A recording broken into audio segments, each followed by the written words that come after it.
What is up, everybody? I'm Magic. Man, I'm Mike. This is Racing Dudes Live. I was about to say Blinkers Off, but it's Racing Dudes Live. We are going through the final closing day card at Del Mar. Mike, I'm a little sad that we're saying goodbye to Del Mar. I'm also kind of not. We could talk about that in a little bit. But how are you doing today?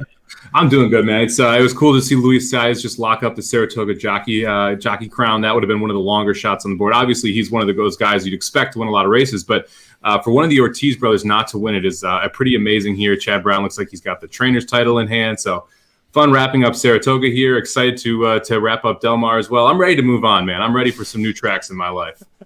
It is. It's a lot when it's just every day. It's just like you're focused, and it seems like the whole country is focused on those races, and it's fun, but it's a lot of pressure. I'm excited to see it go away for a little bit because you can relate to this as a dad. That as a new dad, when those stakes races are going off at 5:30, 6:30.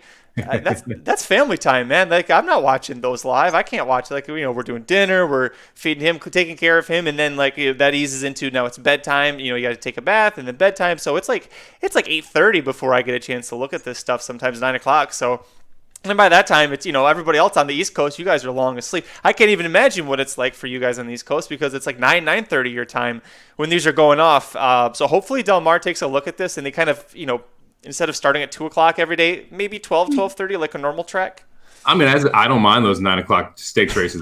Kids in bed, I got a beer in hand. I'm ready to go and watch some horse racing. So I love it, man. I'm excited that we had Kentucky Downs start yesterday, their second day of the meets today. We get to the little Kentucky Downs midweek racing this week, get some Keeneland back in our life, get some Gulfstream Championship meets soon. We're closing in on Breeders' Cup, got to see some amazing 2-year-olds debut. So I'm ready to go, ready to move on. But this last card that we're covering today from Del Mar was a doozy, man. I thought there's a lot of different ways you could go in a lot of different races.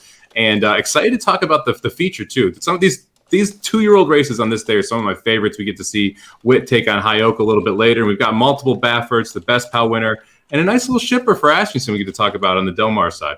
Yeah, I'm excited. Before we get into it, if you guys are watching us live, thanks so much for joining us. Send us your comments. We're going over Del Mar, but if you got questions, we're going to go race by race and talk about the horses we like. They've got mandatory payouts of the early pick 5, the late pick 5, and the pick 6, which has a carryover of just under $700,000. They're expecting it's going to reach over $6 million for the total pool. So that's $5.3 million in new money thereabouts. So there's a lot of money to be had at Del Mar, and hopefully Mike and we can help you guys make some money here. So again, if you got questions or maybe any horses that you like or angles, let us know. We'll talk about it here in the chat. Yep, let's get into it. All right, we're not going to do anything special here. I'm used to doing the normal show.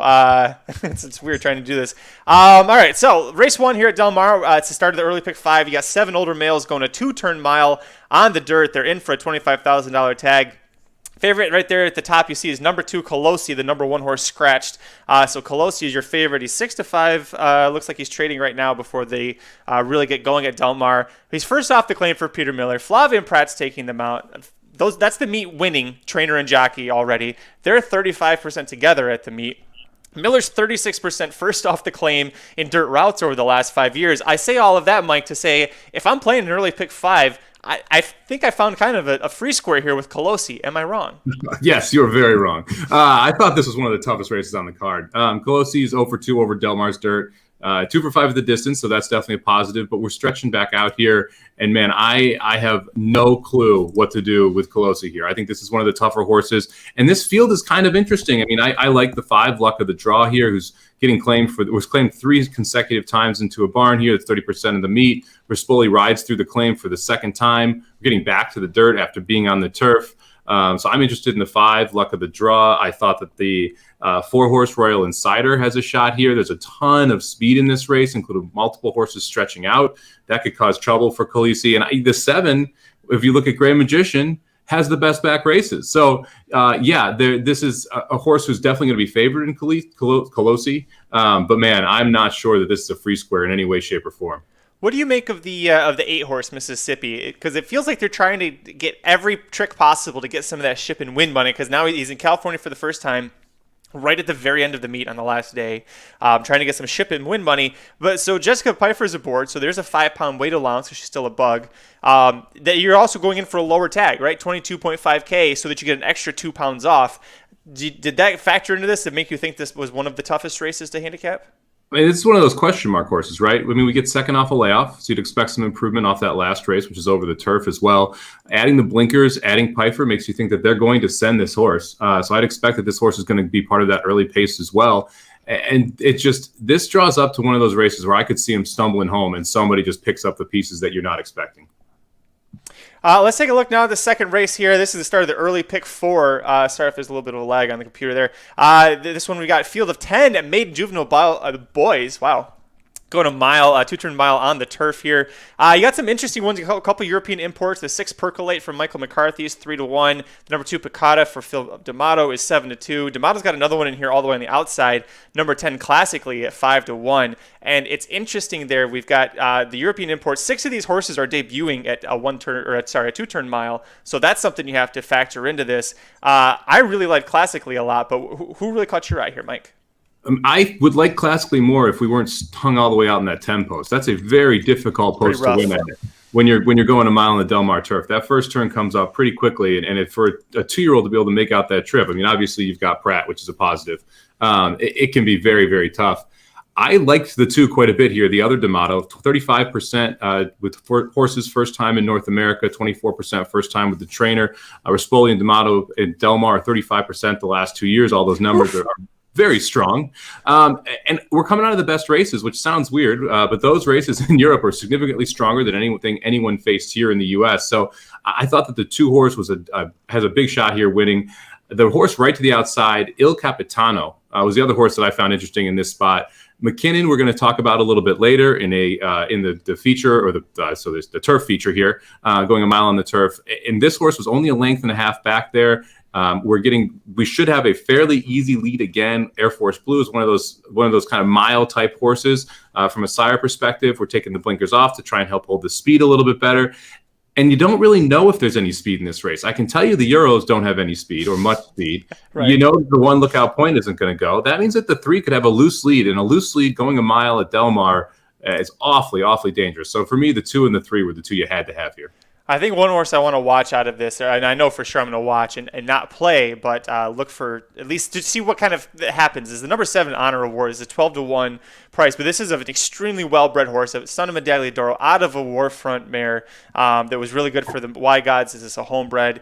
I'm never on the right side of John Sheriff's ever, so me saying that I'm going to stable this up and watch next out to maybe play then. If you like this horse, now play it, because I probably just talked in the winner's circle. But breeding-wise, it's a horse that I heard about coming into this race. And I agree with you, Mike, on the 10 Classically.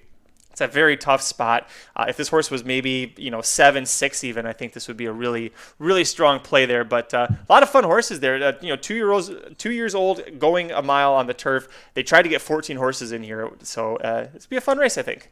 Yeah, it will. And this is one of those, if you dig into the sires, it's kind of fun. I mean, the 9-horse Union Rags, 3% on turf. The 8-horse Masteries sire, I think is 1 for 37 with 2-year-olds. The 5-horse Run Happy, was 2% on the turf. I mean, so there's some horses that you can just kind of chuck right out because of some of those stats that stick out. So these 2-year-old races are a lot of fun in that sense, because I think you can eliminate, I would even eliminate the 6th here, Percolate, just because McCarthy is not that great first time with the trainer, first time in North America. And that, all of a sudden, if you eliminate the Sheriff horses, he's 0 for 20 first start. That's the 7, the 9. You're down to 5 horses in the 10-horse field that you have to worry about. So it's kind of fun when you go through these fields and you have a pretty good idea of who you like and who you can lean on or just chuck because of some of those sire stats.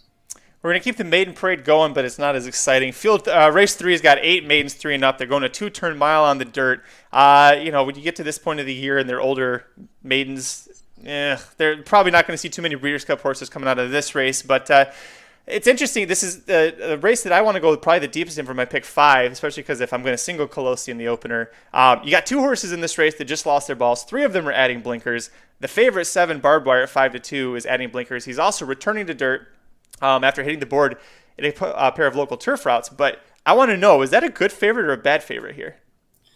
I would lean toward bad favorite, simply because that Los Al race is kind of a turf race in itself too. And then you look at, okay, let's see who's come out of here. Who's the star? Beat Barbed Wire, then vetoed, lost. It's a Baffert horse that was heavily favored in that race. Came back to lose on Saturday. So There hasn't been that much that's come out of that. The only dirt start either, which is one of those. It's kind of a head scratcher too.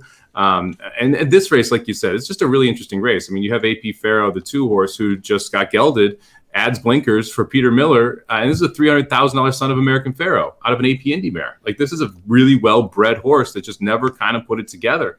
When I find these races, I try and usually find a new shooter, and in that sense, a horse that hasn't lost all that much. And so I'm going to go to Magnificent 4-horse for John Sheriff's. I just like the fact that we've improved start after start after start. Last time out, beat Who's the Star, who we mentioned earlier, had beaten the favorite Barbed Wire, and lost to Bobby Bow, who's a pretty good horse out of the Bob Baffert barn. So I think the 4 still has some upside and still can improve, where a lot of these others probably can't. But that being said, I do think there's some interesting horses. I mean, I mentioned the 2, the 1 Star Sailor coming off a rather long layoff for the Sadler barn, adds blinkers, has some back races that are good enough. I mean, this is another race, right? It's just, to me, it's not an open and shut case. Yeah, actually, the Star Sailor horse, that's my top pick here. I think he's going to be sharp. He's got the rail. He's stretching out from sprinting for a while. We haven't seen him in a while. It seems like he's been working pretty fine out here, but we'll see what happens. Joe Bravo's riding really well, dirt and turf. This horse, by the way, should be bred for 2 turns, right? Union Rags, you'd think that 2 turns is what he's going to be best at. I like Who's the Star. We talked about a little bit, but I think if I'm going to use 2 horses, I'm going to go with the Sadlers, but a pretty deep one for me on this one. Race 4. This one gets a little more fun because now we're going back to the turf for a field of 8, all straight 3-year-olds going a mile and a 16th. It's the non-winners of one other than Allowance Company. Peter Miller, Flavin Pratt, hey, they got the favorite again, Mike. They're on the 5-2 rail horse, Wi-Fire. He's taking a class drop from the grade 3 La Jolla. He's adding blinkers back on, but he's 0-2 in his prior route tries. Hasn't even hit the board in those. This kind of feels like a vulnerable favorite, except it's freaking Pratt and Miller, so I don't know. Do you use them defensively and hope and pray that you get a price? Well, I have Wi-Fi as my top pick here. Okay. I agree with you that, you have some questions about it, but this horse, I mean, if we were talking about doing a stable him up trip of the week, Hudson Ridge was going to be my horse, who runs 3rd last time out in La Jolla, got a terrible trip in the Del Mar Derby. Oh my God, yes he did. Closing on Saturday. So this horse ran 3rd behind that horse, and I think that race, the La Jolla, actually came back pretty good. You take all that into account, plus the fact that you do have some tactical speed if Flavin Pratt wants to use it. We're also getting back to Flavin Pratt, who had probably the 2 best races with Wi-Fi. So I think that the 1 horse here is awfully live and kind of caught a field that I don't think is that difficult. I do think the 5, Numero Dix, is pretty interesting too. We are second off a layoff, second in the U.S., I would expect a pretty big step forward. Crew Jack and Hockey Dad also came out of the Del Mar Derby, or went on to run in the Del Mar Derby that came out of that race. And this horse had a little bit of trip trouble that isn't mentioned in the notes too. So the 1 and the 5 are the 2 horses I felt you could kind of lean on here. That's funny because I was leaning towards the 3 and the 8, so we're a little different in this one here. I like the 3. He beat 40K claimers last out. I know this is going to be a step up for him, but he did it really impressively, I thought. It was his first start in Del Mar, so they take advantage of that ship and win program. 7-2 isn't the best price I want to see on this horse, but the 2nd and 6th place horses from that race came back and both won their next start. So a little bit of back class there. Billy Morey's barn, by the way, 2 wins from 3 starters, and then 3rd start finished 3rd. So he's clicking pretty well. Talked about Joe Bravo riding really well. I really like the 8-2. Do you want to try and say this horse's name? No, you got it. Barrel-Legine, I'm going to say Barrel-Legine. First time starter in North America. She debuted overseas. A mile and a 3/16 debut. That's just France horse racing for you. But I like that she comes over for Sadler, that he comes over for Sadler and Reese-Bully. He's going to take them out. This horse reportedly outworked Sword Zorro, who was in the Del Mar Derby, and was another horse that you were liking out of La Jolla. Before that, Dolly May, who was 3rd in the yesterday's Del Mar Juvenile Fillies Turf Stakes. So it seems like this horse has adapted well to the ground itself. Can he handle running against North American racers? That's the big question here. But I'm getting 6-1, and I'm getting Umberto Reese-Bully. To me, a lot of signs pointing up for that. It's just Sadler's 1 for 12 with first timers in North America. So not his best angle, but I'm willing to take a shot. Yeah, they usually need a start. Although, I mean, you're dead on the workout reports. Has been working with 2 stakes type horses, so I wouldn't completely throw out the 8. The 3, not for me, but I understand why you kind of end up there. I think the 4 horse, Beyond Brilliant, is kind of interesting. Sheriff started this horse's career out on turf. I actually really like those 2 turf races. Ends up going a mile, 2 turns on the dirt. I'd be interested to know if they couldn't just find a 2-turn turf race. And that's why we ended up there on the dirt there. Mm-hmm. Horse runs well again. Now we're getting back to the turf with a horse, to me, that is really bred to handle the turf more than the dirt. So I think you might see a better effort from the 4 Beyond Brilliant. And even if you see an on-par effort with that maiden breaking score 3 back, Beyond Brilliant could take care of this field. Ken DeSormo is also riding his ass off right now, especially on the turf. If you ever, I've learned this multiple times. Don't discount Ken DeSormo right now. He's riding very, very well. So watch out for that 4 horse there. Race 5. This is the end of the early pick 5 and the start of the pick 6, Mike. So you got to get this right twice. A field of 10 Calbred or sired maiden juvenile males going 6 furlongs on the dirt, while in for a $50,000 tag. I don't think we're going to see any Breeders' Cup horses come out of this race either. A couple of short price favorites: the 8 Hey Juan for John Sadler and Juan Hernandez. That was a little tricky. 7 Chris Fix, Gio Franco, Steve Miotti, 3-1 second choice. I really like a different horse in here, Mike. But who caught your eye in this race? I'm singling here. This is kind of the race I'm actually taking a stand in most of the cards. So always great when it overlaps, right?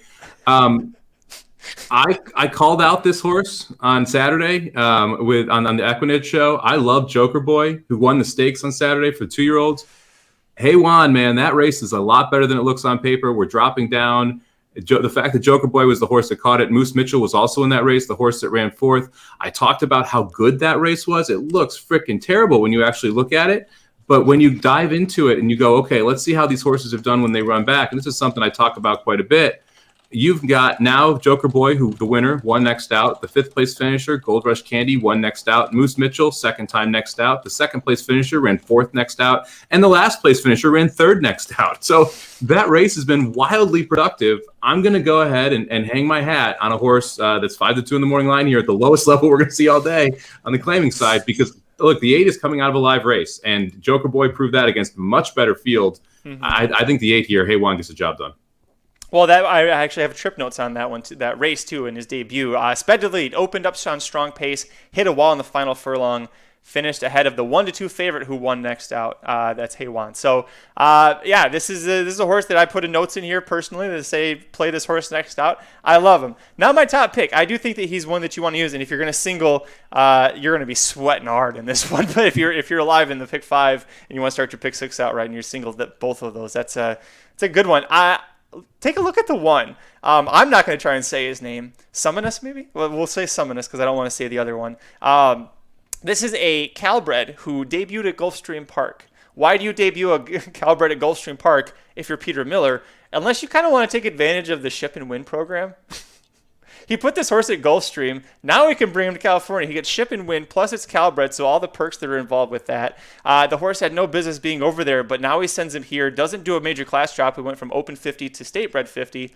Second start for him, 28% strike rate for Peter Miller. He's on the rail.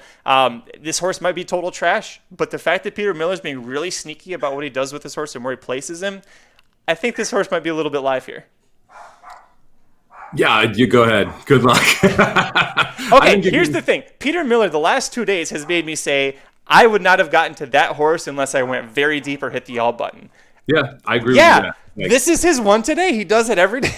Yeah, I don't disagree with you there. I mean, none above the law for me was one of those. I'm like, okay, sure, why not? Let's just, Yeah, look, that race in Florida was terrible. Nothing has come out of that race. I think you're giving Peter Miller way too much credit for specifically trying to hey, I'm going to be sneaky and pay to send a horse to Florida just to ship him all the way back to California when it's a 50 maiden claim. What if the horse gets claimed in Florida and then someone else ships it to California?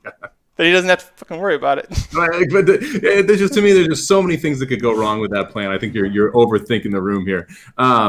Look, the 7 horse is getting good numbers in the workout reports in the mornings. I think that the 7's a little bit interesting, Chris Fix. And the 9 horse would be the other one I'd have some interest in. Showed speed at the maiden special weight level. Yes, it wasn't at a major track, but at least it showed some speed there as the favorite and kind of quit off it.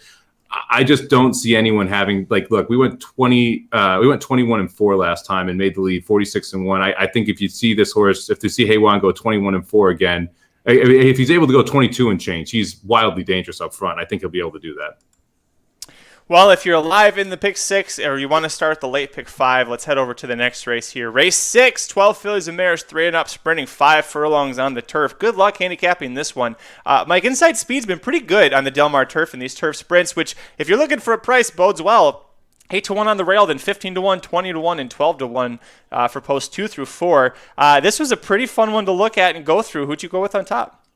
I spread like crazy here. I ended up with the 5-horse, Athena Gibson, on top. This is another D'Amato horse who's been working just lights out in the morning over the Los Al course, shipping in down here. We're getting late in the 4-year-old season debut. D'Amato is 22% off the layoff, which I love, 24% in turf sprints. Got 108, so this horse is going to be forwardly placed.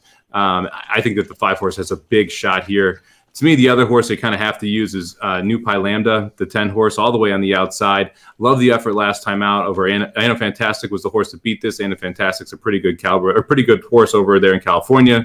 So I'm willing to try and take a shot back here. Biggest problem is this horse doesn't seem to want to win. 15 lifetime starts, 5 seconds, 4 thirds, only 1 win. So I have a little concerns that the 10 doesn't get the job done simply because it doesn't like to win. But I do think from a numbers and a race perspective, it is one of the better, if not the best horses in this race. I love Althea Gibson here. She's my top pick. I'm going to go back to the rail for my other one, though. Anonymously is not a horse that normally likes to win a lot, right? She's 3 for 20 in her career, but she's 3 for 4 at Del Mar, all in turf sprints. 3 for 4 finishing second in Del Mar turf sprints. Oh, I think we lost Magic. I want to just... Oop, you're back now? Sorry, did I dip out? I'm sorry. Yep, you dipped out right when you were going into the one. Oh, sorry, anonymously. First off, the claim from Maker, she's got 3 seconds in 4 tries going Del Mar turf sprint. So even though she doesn't win a lot, I think she's kind of sneaky here. 8-1, I'm getting Joe Bravo, who's a really great turf rider. I feel like I keep saying that. The horse that beat her last time out missed by a head against non-winners of 2 other than Company. So I think there was a pretty good field that she came out of. And again, with Maker, the fact that she likes the Del Mar turf and sprinting, I think 8-1 is a good shot to take with her. Yeah, I have the 1 horse, the used horse here. I'm going to spread like crazy. I think the 11, she's so nice, it's usable as well. And don't sleep on the 6, AG Indy. Second off a layoff, later in the 4-year-old season. This horse won last time out for $50,000 allowance. They're making sure that the horse isn't back in for a tag. So I think the 6 horse AG Indy is live as well.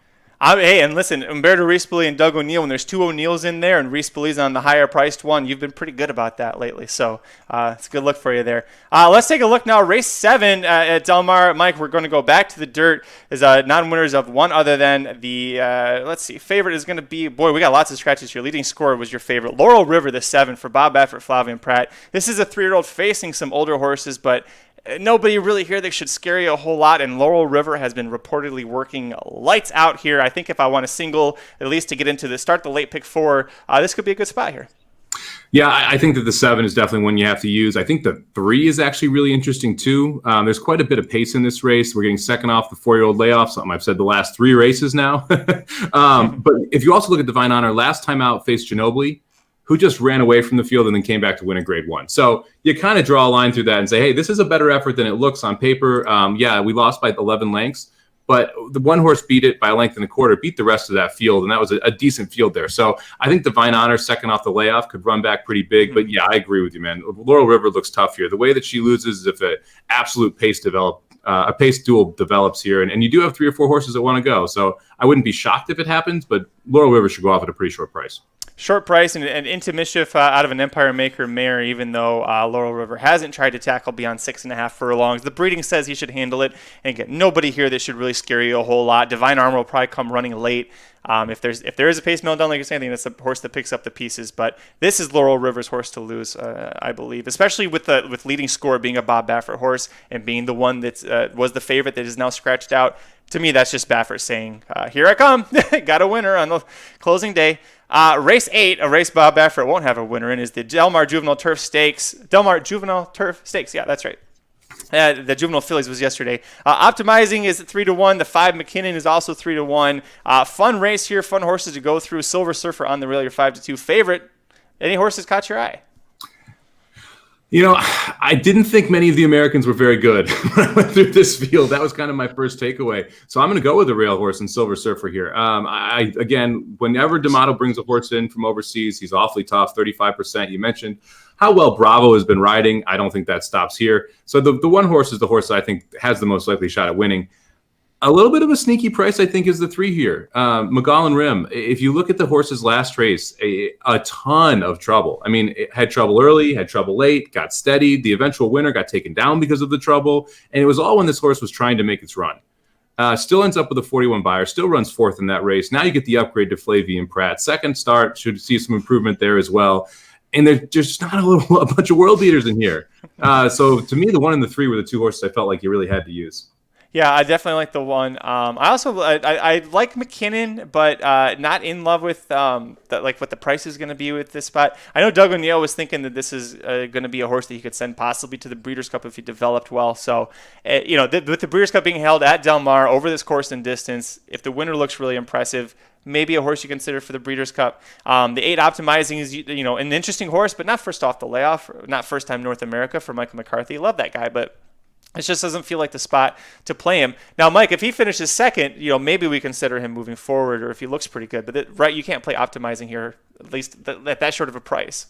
Yeah, I'm not interested, especially when you have Drayden up. I mean, not that I don't dislike Drayden at all. It's just when you put up McCarthy there and he's putting Drayden out on that start. If this horse was really live, you'd see Pratt up, right? I mean, you'd see someone up that is kind of a more accomplished jockey inside that jockey's room. Shots fired. All right, Mike, let's move on to the Grade 1 Del Mar Futurity, race 9. This is going to be the big race, $300,000 purse. Juvenile males, just 6 of them here. We got 2 for Bob Baffert. Mark Cassidy, who won this in the past, is back with Papa Cap, who won the Best Pal Stakes. You could try and hit the all button here. You can try and single pick one of the Bafferts. What do you want to do? Man, I thought this was the most interesting race on the card. I mean, because you have Pinehurst and you have Murray, who both are working together in the morning and working identically. So they're like Baffert's not tipping his hand in any way, shape, or form there. You mentioned you got Papa Cap on the rail, a grade 2 winner in the Best Pal, but I think that might be the worst race anyone's coming out of, which is crazy to say because it's a grade 2. But they did not come home very quickly, right? I mean, they came home in 13 seconds in that race after running the second or the third quarter in 13 seconds as well. I'm sorry. Yeah, they're in 13 seconds as well. So it's just a really slow come home in 26 seconds. And then you look at, okay, who else is in this race? You look at the 4 Pinehurst, the 5 Murray, and the 6 American Experiment. The 6 was working with Echo Zulu and handling his and was working well with Echo Zulu. And we saw Echo Zulu run off the screen yesterday at Saratoga. I almost singled the 6. I was not that impressed with the 4 or the 5 when I went back and watched the races. The 4 especially, nothing came out of that race. Absolutely nothing came out of it. And then you look at the time, 22-2, 46. The horse really wasn't that fast. I mean, I like the Murray effort more, where he runs 22-1, 45-4, and is able to then pass horses and absolutely put them away. But guess what? Nothing came out of that field either. Every competitor in both those fields were all other Bob Baffert 2-year-old horses. Yep. And so when you're looking through those fields, you're like, what did they beat? And then you hear American Experiment is out there with Echo Zulu holding his own at Saratoga, and Asmussen decides to ship this horse across the country. I mean, I got to think that the 6 is the horse to beat here. Boy, I thought I was going to come in firing with that Echo Zulu knowledge. No, Mike, this is why you're Mike Summit. You were ready for that one. I'm going to go 5-6 here. I think that of the 2 Bob Baffert horses, Murray's was more visually impressive, though I think Pinehurst, I don't want to keep riding the Mike Smith is over the hill train, but I feel like that horse could have won by more if Mike Smith wasn't riding him like Mike Smith in that race.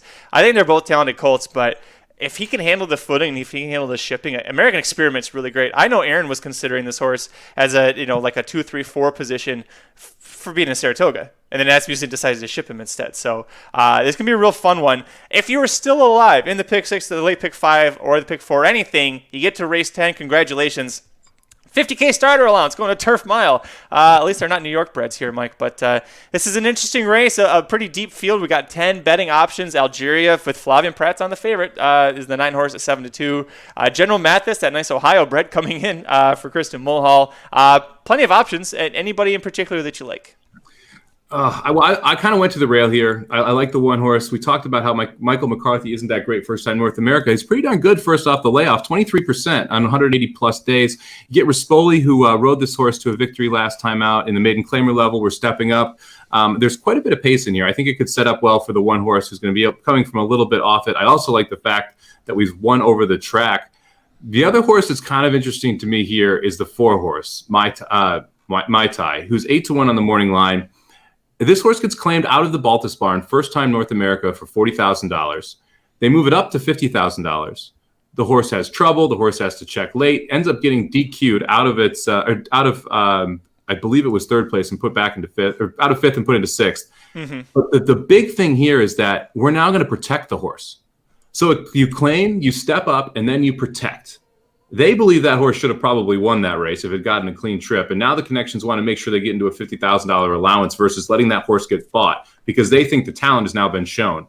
I think the 4-horse Mai Tai at 8-1 could run a big race off a troubled trip when they're deciding to protect it instead of putting it back in for a claimer. He feels to me exactly like the kind of horse that could come in here at a price and win, and then you're going to look at it and go, of course he won this. You're gonna everything on his page makes sense. You're gonna see it all kind of coming together there. I do think that Algeria being the favorite, I think she's pretty tough here. I got this off the DRF formulator, and I don't know if you saw this, Mike, but trainer Steve Knapp, first off the claim with the favorite when it's first off the claim is 7 for 9. So Steve Knapp, if he claims the horse, runs it back, and it's the favorite, 7 of the last 9 times that horse has won. You're not going to get a great price, and it's not sexy to say take the 7-2 favorite on top in the last race to try and get out with your pick 6 intact. And you're not going to cash a lot on your pick 6 if that horse wins. But I think that's one that you definitely want to at least have on your ticket, right? Yeah, I have the 9 on the ticket. I think that it makes sense. I don't love this horse because you're going to need to take a step up, and it's first time against winners, and you're breaking from the 9 hole, and there's just a bunch of different reasons why you can kind of start taking shots at it. I think the 7's a little bit interesting. I was just going to talk about him next. Yep. I mean, I think that's your clear speed. And we again got this DQ'd because the horse just got tired last time. But I think that you're going to have a little bit of an easier trip. I think that the 7 won't have trouble making the lead. It's whether or not any pressure comes on the outside to kind of push a little bit. But if the 7 gets comfortable up front, and we can just slow those fractions down a little bit, 22-3, 46-3 last time out. I think that the 7 could take this field wire to wire if we were able to just kind of hit the brakes a little bit. So I thought the 7 was interesting as well. And then the last one I thought was kind of sneaky was the 5-horse General Mathis, 4-1 on the morning line, second off the layoff, ran well last time, beat a couple that were in here last time, and had to kind of angle wide and just didn't get that run. Kristen Mulhouse, second off the layoff. I'm interested in that. 4-year-old late in the season. Again, I think this is a logical improvement horse who's taking a step up every single start. Lots of fun options to go here. If you're playing the pick 6, the pick 5, the pick 4, whatever you're doing at Del Mar or Saratoga, good luck to you today. Really appreciate you joining Mike and I. Mike, are there any other horses you want to talk about? Did you want to cut out early? We had somebody ask about Kentucky Downs too. I didn't look at Kentucky Downs. We could talk a little late Saratoga if we want to talk a little bit late Saratoga. Sure. Let's take a look. I'll pull it up right now. So, I mean, to me, obviously the hopeful is coming up here in the 10th race. You've got High Oak and you've got Wit. Did you ever decide which one you're going to take here? I'm going to go with, oh God, no, I didn't. You like that? I still don't know. I know that Aaron put Wit on top narrowly over High Oak, but that was a tough one there. I want to say Wit just because of how impressive he looked in the Sanford when he got roaring, but High Oak was really impressive too. Like we came on here and we're like, God damn, that was a nice looking effort. I ended up putting High Oak on top.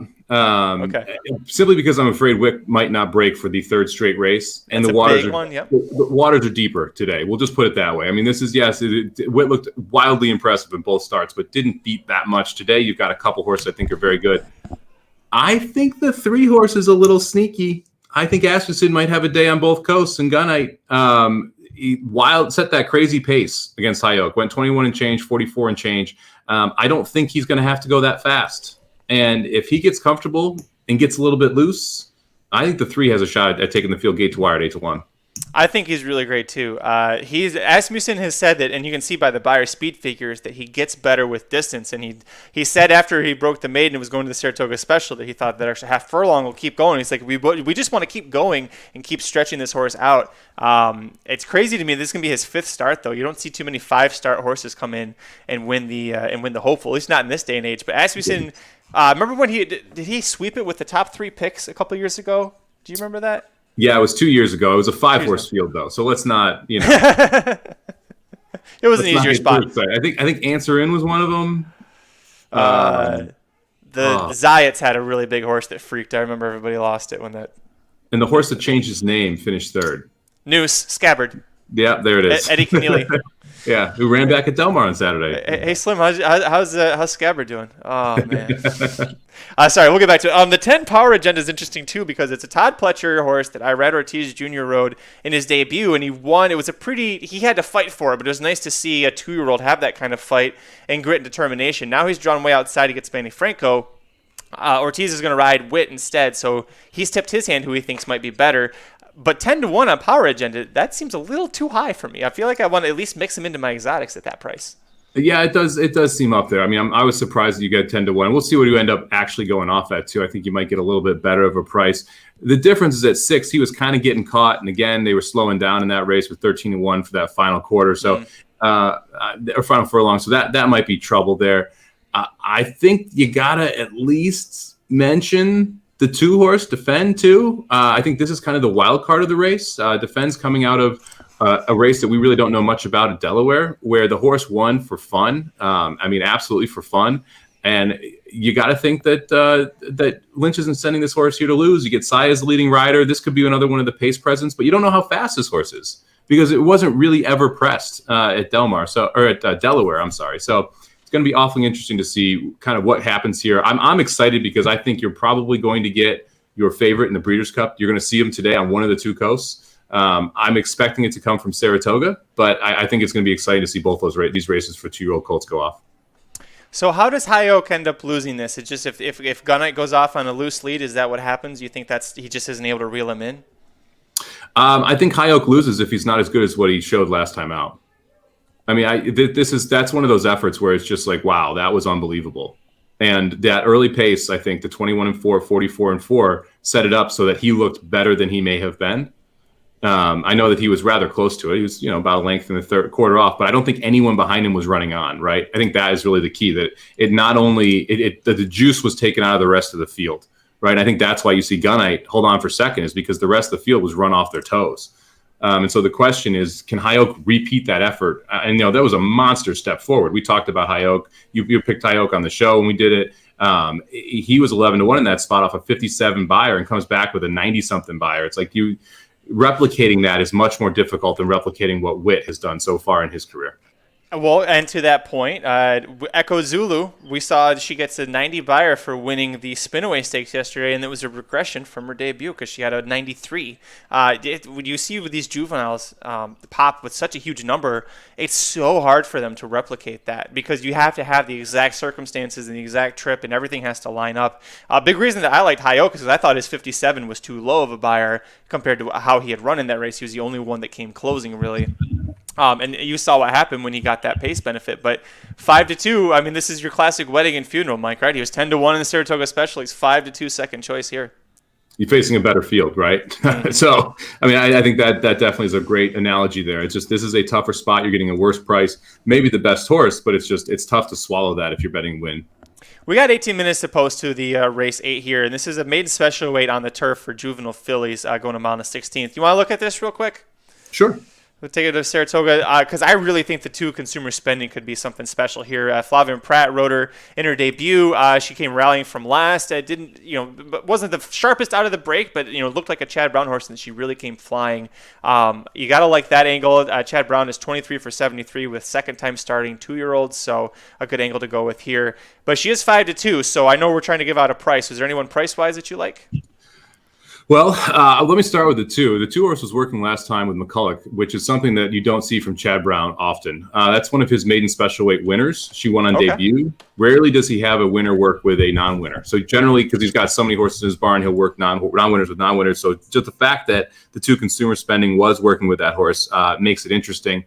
Price-wise, we can kind of get a little funny with this. I thought that, let me pull it up real quick just to make sure I got it here. I thought the 4-horse Dance for Gold, a little bit interesting. Jorge Abreu, pretty good first-time start, 27%. First time going over a mile, 22%. Something that's very, very difficult to do. Noble Mission, son of Galileo, a sire that I like. You get Lescano up, which I think is a positive over the Saratoga turf course. And I feel like the Dance for Gold might have a nice race in him here out of the Jorge Abreu barn. I like I think it's funny that we're getting Luis Saez I looked at that wrong. I thought Luis Saez was 5-1. 5-2. That makes a lot more sense on the 7. The 8 popular vote. This is a Bill Mott horse that after 2 starts on dirt of both times, really just not doing anything special after halfway through. Now we're going to try Turf. It's a Constitution. We know can handle both surfaces. Out of a Candy Ride mare, should be able to handle both surfaces. Huge price tag, $725,000. Is a half to Hog Creek Hustle, Majestic Dunhill. That makes me think that maybe these 2 turns aren't going to be super sharp, but at least this horse should have early speed off of that. The 8 popular vote. Any thoughts? I wasn't interested in the 8. Both those races are pretty good that it came out of, so I wouldn't knock you for that, but just hasn't shown the ability to run, which was my main issue with it right now. And I don't love it when Mott usually is pretty good about placing his horses on the correct surface first out, and rarely does he run them into the correct surface twice. Maybe if that second start was a grass start, I'd be a little more interested. But I think they thought this was a dirt horse, and now they're kind of trying to figure out where the horse fits. Honestly, in this race, I think the 2 and the 7 are pretty tough. For me, those were the 2 that I thought had it done, and I think that you can spread out in the rest of the sequence if you start short with just the 2 and the 7 here. Well, we can call it early. This was a fun. We got to go through the Del Mar preview. You guys were great watchers, but you were pretty quiet watchers. I saw Nick Sievers said he hit the pick 4 at Kentucky Downs, though. That's pretty cool. Never easy to do when you've got 14 horses in every single field. Even if you go all chalk, it's hard to do. I think the pick 5 paid $6,000 too, so that pick 4 probably paid pretty nice. Dang! All right. Well, I don't think he hit it because he just said 6 out of nowhere. So maybe it didn't work out for him. But yeah, thanks you guys for doing this. It was a lot of fun. Enjoy Del Mar and Saratoga, what's left of it. And Mike and I will be back tomorrow with the Magic Mike Show. We'll be going over everything that we saw. We've got a lot to talk about. Lots of Breeders' Cup horses that just – if I set the over-under at 2.5 Breeders' Cup winners that we saw this weekend, what would you take? Over 2.5? No, I almost winners? said 1.5. Yeah. Winners? Oh. Yeah, under. Last weekend we saw over 2.5. This weekend we saw under 2.5. Okay. All right. But hey, it was still fun. We saw a lot of Breeders' Cup contenders. How about that? Yes. We saw a ton. I thought you were going to say Breeders' Cup horses in the juvenile out of it today. I'd say Jesus, over easily.